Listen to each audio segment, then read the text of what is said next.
E eu queria convidar você para começar esse ano embarcando um novo projeto, que é a Academia Folha Política. Na Academia Folha Política a gente tem muito mais do que um curso que você faz e termina.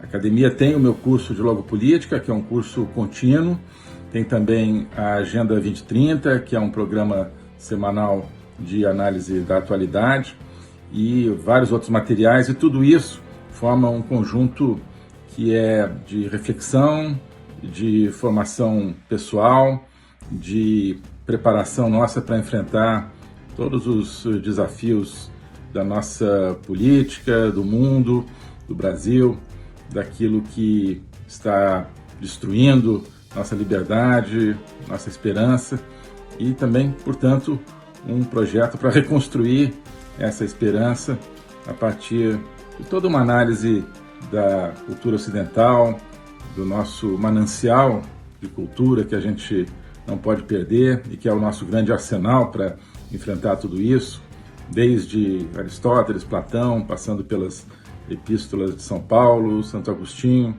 até chegar aos nossos autores contemporâneos, analisando também o outro lado, os autores que estão aí programando o fim da dignidade humana e contra os quais a gente precisa combater.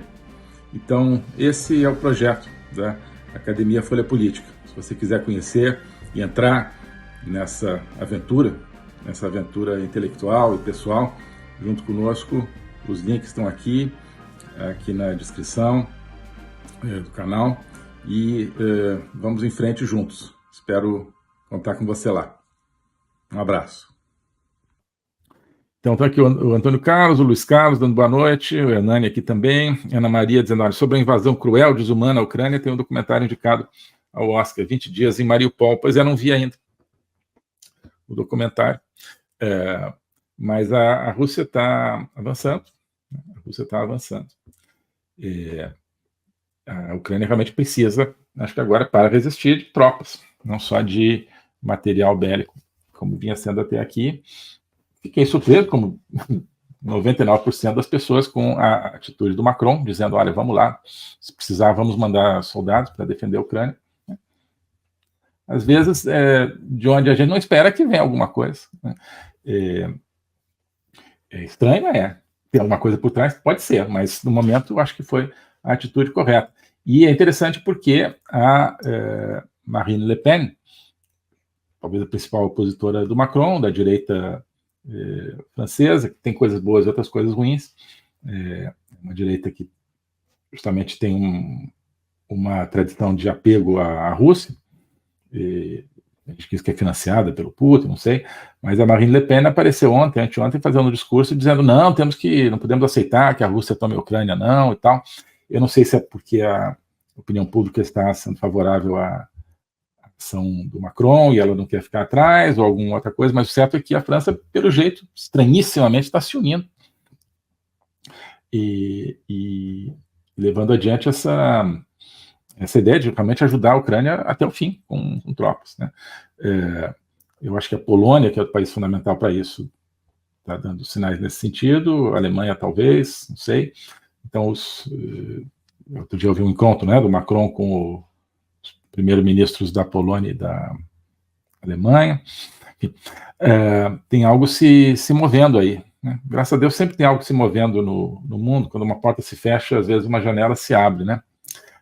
Mas o fato é que o avanço que a Rússia está conseguindo fazer, quer dizer, eles bloquearam qualquer possibilidade de uma contraofensiva ucraniana, que chegou a ter alguns ganhos no ano passado, e agora estão tentando romper as linhas ucranianas. A Rússia, como é que estão fazendo, estão, né, raspando ali o que tem de gente, trazendo o pessoal da Chechênia, trazendo, né, mercenários e tal, mas o certo é que estão conseguindo. Claro, a Ucrânia é um país muito menor, está esgotado, então, se não houver tropas, né, a coisa fica complicada. Mas o que eu dizia, essa recuperação da iniciativa pela Rússia, ela começa quando? Começa tipo ali em novembro do ano passado, né? O que aconteceu antes de novembro do ano passado? Logo antes, Hamas, 7 de outubro, né? Toda a atenção do Ocidente voltada para Israel, e aí que os Estados Unidos começam e outros ocidentais a ensaiar com a Ucrânia, puxa, faz uma paz aí com a Rússia, e o Zelensky, não. Mas uma das funções, eu tenho dito isso, quem está acompanhando minhas lives desde outubro do ano passado, sabe, já tenho dito que um dos propósitos, a meu ver, do ataque do Hamas foi dentro desse consórcio dos totalitários, né, Rússia, China, Irã, portanto, Hamas, Hezbollah, ligados ao Irã. Um dos propósitos foi desviar a atenção e recursos da Ucrânia para Israel e permitir um avanço russo na Ucrânia, né? Ou pelo menos forçar uma paz, deixando a parte da Ucrânia que já está com a Rússia, ou seja, permitir uma vitória da Rússia na Ucrânia, né? Isso está ficando, acho que, bastante aparente, o que mostra, mais uma vez, os totalitários jogam um jogo global, jogam no tabuleiro inteiro. Os ocidentais não jogam no tabuleiro inteiro. Eles acham que a imigração é um tema, acham que o narcotráfico é outro, acham que o terrorismo é um terceiro tema diferente, acham que a China, a preocupação da China é só Taiwan, acham que a preocupação da Rússia é só a Ucrânia. Não, né? Isso tudo é um desenho comum. Tá? Bom, está aqui o Antônio Carlos, dizendo: ouvi um vídeo do Sérgio Tavares de 11 meses atrás falando da corrupção na Ucrânia. Parece que o Zelensky não é muito melhor do que o Putin. O Zelensky é imensamente melhor do que o Putin. Tá? O Sérgio Tavares, né, aquele jornalista português, não sei qual é a ligação da direita portuguesa com a Rússia, não sei se existe assim como existia na França, né? Como eu disse, a Marine Le Pen parece que está mudando, mas várias direitas europeias têm uma certa simpatia pela Rússia e às vezes, infelizmente, serve de caixa de ressonância para propaganda russa. Isso aí é propaganda russa. A Ucrânia é um país onde há muita corrupção? Sim, né? Parece outro país que a gente conhece. A Ucrânia, desde o fim da União Soviética, foi se tornando um país extremamente corrupto. Teve vários presidentes extremamente corruptos que governaram, criando todo um mecanismo de governança a partir da corrupção, muito parecido com um país que a gente conhece. E qual era o grande aliado dessas correntes corruptas ucranianas, digamos, do corruptariado ucraniano? Era a Rússia. Tá? Através da Rússia, dos negócios com a Rússia, do apoio russo, que essa elite corrupta ucraniana se mantinha no poder e se perpetuava no poder. O que aconteceu em 2014? A Ucrânia tinha esperança de vencer esse ciclo através de uma entrada na União Europeia, então tinha um acordo de associação com a União Europeia, que seria um primeiro passo para se tornar membro, que estava pronto para ser assinado, quando o então presidente da Ucrânia, o Yanukovych, se não me engano, era o nome, muito ligado a Moscou, muito ligado à Rússia, pressionado pela Rússia, resolve na última hora não assinar esse acordo com a União Europeia. A população se revolta, vai à rua, né, vai à praça, ocupa as praças centrais, o centro de Kiev, tem batalhas campais com a polícia, morrem dezenas de pessoas ao longo de meses, naquele inverno, as pessoas ali no inverno, durante as noites geladas ali, enfrentando a polícia, e cada vez com mais legitimidade internacional, que é fundamental, e mais apoio da população como um todo, até que chegou num ponto em que o Yanukovych falou: não, vou renunciar, né? Vou renunciar. Primeiro, na verdade, ele, quando era insustentável a situação, primeiro ele falou assim: não, eu vou antecipar as eleições para daqui a alguns meses. E o pessoal lá revoltado falou: não, vai sair agora. Ele saiu fugido, né, deixando a sua... não era nem uma mansão, era tipo um parque que ele tinha, mansões e quadras de esporte, tudo, privada de ouro, tinha de tudo, tinha zoológico, essa coisa de ditador clássico, né?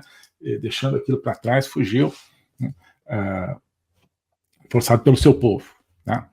E o seu substituto, que foi eleito depois, tinha um certo compromisso de acabar com a corrupção, mas foi, né, derivando novamente para uma aceitação da política arte do possível e de uma influência russa, que é uma influência pró-corrupção ao mesmo tempo. Né? E o Zelensky apareceu do nada, fora do sistema, um ator, né, justamente dizendo: não vai ter mais ninguém ligado ao sistema, né? Político profissional, todos vão se ligar ao sistema, votem em mim, como esperança. Ele estava ali confortável, sabia que, enfim, como ator, ganhando dinheiro, né? Isso me parece que ele se colocou realmente para um sacrifício, para uma coisa que ele acreditava, né? E detalhe, né? Muitos de vocês saberão, mas o Zelensky também, por que ele se projetou dessa maneira? Porque ele, como ator, tinha interpretado num seriado ucraniano o papel de um professor de escola secundária, acho, na Ucrânia, que começava a falar contra o regime corrupto ucraniano, dizendo, alguém tem que tomar uma providência, todo mundo é ladrão, centro, direita, esquerda, todo mundo está roubando, alguém tem que tomar uma providência e tal. E um aluno grava isso no seriado, né? Um aluno grava esse professor, que era interpretado pelo Zelensky, falando essas coisas, publica nas redes, isso viraliza, esse professor secundário vira um herói nacional e ele é eleito presidente. Tá? Então, é o maior caso, eu acho, de vida imitando a arte. Então, as pessoas começaram então, a olhar para o Zelensky, que era o ator que interpretava como aquela pessoa, e ele realmente era uma pessoa que começou a se identificar com aquelas causas, e foi eleito por isso. Então, a eleição do Zelensky, em 2014, Maidan, né, a Praça Maidan, é uma revolta do povo ucraniano contra a corrupção. Tá? E o Zelensky é uma nova tentativa de se livrar dessa corrupção. Por que o Putin... E aí, quando derrubam o Yanukovych, pró-Putin, em 2014, começo de 2015, não, 2013, começo de 2014, o que o Putin faz? Fala assim, não vai ficar assim. Então ele toma a Crimeia, anexa a Crimeia, que era parte da Ucrânia, e invade disfarçadamente o leste da Ucrânia, né, com as suas tropas apoiadas por ucranianos pró-russos no leste da Ucrânia, mata uma opção de gente, começa uma guerra, na verdade, de invasão da Ucrânia já em 2014, né, como uma reação contra, olha, quem é esse povo ucraniano achando que vai se livrar da influência russa e da corrupção que eu promovo na Rússia? Não vai ficar assim. Toda a anti-ucranidade do Putin é porque ele quer restaurar, né, o processo político, o formato político corrupto, ladrão, bandido na Ucrânia. Né?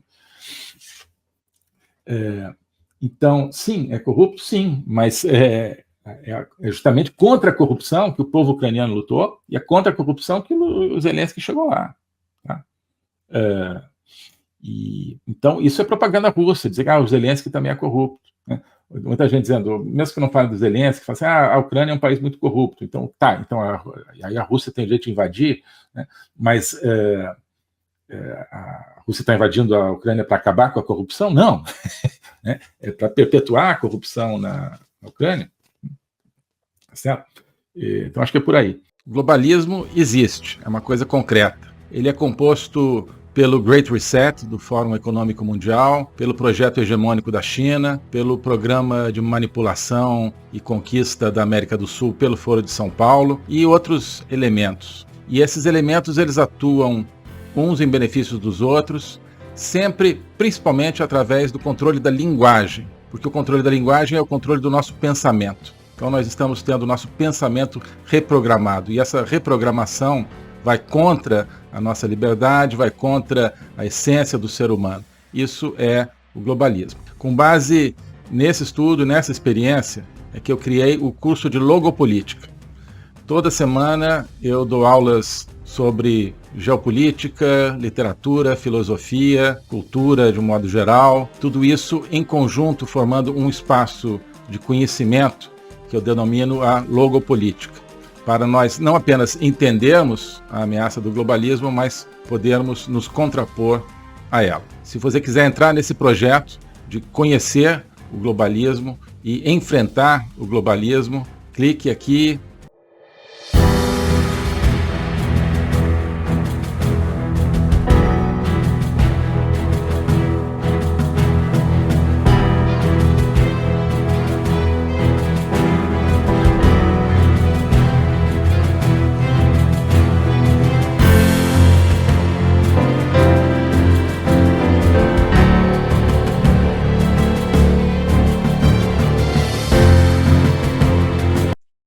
Alô a todos. Hoje eu gostaria de falar sobre o meu novo curso de Logopolítica, onde eu vou colocar a versão completa daquilo que eu tenho a ensinar sobre o globalismo. O globalismo nas suas múltiplas dimensões: geopolítica, econômica, social, cultural, filosófica, dimensões que só podem ser entendidas em conjunto e que só podem ser entendidas em conjunto a partir de uma perspectiva logopolítica, ou seja, uma perspectiva do logos. Logos é a essência do ser humano. É a racionalidade, mas é também a linguagem e a capacidade de se comunicar e de sentir a transcendência. E essa essência do ser humano está ameaçada e por isso a gente precisa entendê-la numa perspectiva logopolítica, portanto política, ou seja, que tem a ver com a discussão do destino, com a luta pelo destino. Portanto, logopolítica diz respeito à luta e ao combate pelo futuro da humanidade, pela essência do ser humano, que está ameaçada justamente pelo globalismo. Ensinar isso, para mim, é uma missão que eu quero compartilhar com vocês. É uma aventura intelectual para a qual eu quero convidar vocês, uma aventura que é fundamental para que possamos participar da luta justamente por um mundo verdadeiro, por um mundo autêntico, por um mundo que preserve a essência do ser humano, um destino de uma humanidade livre, de uma humanidade aberta justamente ao Logos e a toda a sua complexidade. Nesse curso você vai entender esses grandes combates, quais são as ideias que estão por trás daquilo que ameaça essa essência do ser humano, as grandes ideias que estão se confrontando, quais são as ideias que precisam ser mobilizadas justamente para a defesa, para a preservação dessa nossa essência. Portanto, é preciso entender as discussões filosóficas que não são puramente abstratas, que têm a ver, que têm efeitos diretos na nossa vida diária. Então, quando nós vemos os fenômenos da inflação, da guerra, da carestia, de várias carências no mundo de hoje, nós estamos diante, no fundo, de processos que têm a ver com as ideias. São as ideias por trás desses processos que determinam a sua problemática. Então, essa concepção de um ser humano sem essência, sem transcendência, que nós vemos hoje na nossa sociedade, essa concepção é que tem consequências dramáticas, inclusive na nossa vida material. Atrás dessa concepção existe um projeto de controle total, um projeto totalitário, de domínio. É por causa disso que nós assistimos hoje a fenômenos que nos parecem caóticos, que nos parecem desconectados, mas que vão acabando com a nossa liberdade, vão desestruturando a nossa sociedade, fazendo com que nós vivamos, mesmo dentro de países teoricamente democráticos, cada vez mais dentro de uma sociedade de controle. Então, nós hoje temos, você certamente tem, dificuldade de entender o que está acontecendo no mundo. Isso é decorrente justamente de visões parciais, que eu vou procurar cobrir e conectar. Então, não adianta entender apenas economia, apenas conflitos militares, ou apenas algumas questões sociais. É preciso entender as ideias que querem dominar o mundo e as ideias que precisam ser resgatadas para que nós preservemos a liberdade do mundo. Então é isso que eu quero oferecer a você nesse curso de Logopolítica. Nós vamos estudar o conceito, a evolução, a manifestação do globalismo, na história recente, sobretudo, mas ao longo de toda a história humana, as ideias atuais que conformam o globalismo, elas são muito antigas, assim como as ideias de defesa e preservação da essência do ser humano também são antigas. Então nós vamos lá atrás, nos gregos, nos pré-socráticos, Platão, Aristóteles, e vários outros autores ao longo da história, procurar entender tanto as ideias da defesa do logos, da defesa da essência do ser humano, quanto as ideias que hoje ameaçam tão fortemente e tão incisivamente a nossa liberdade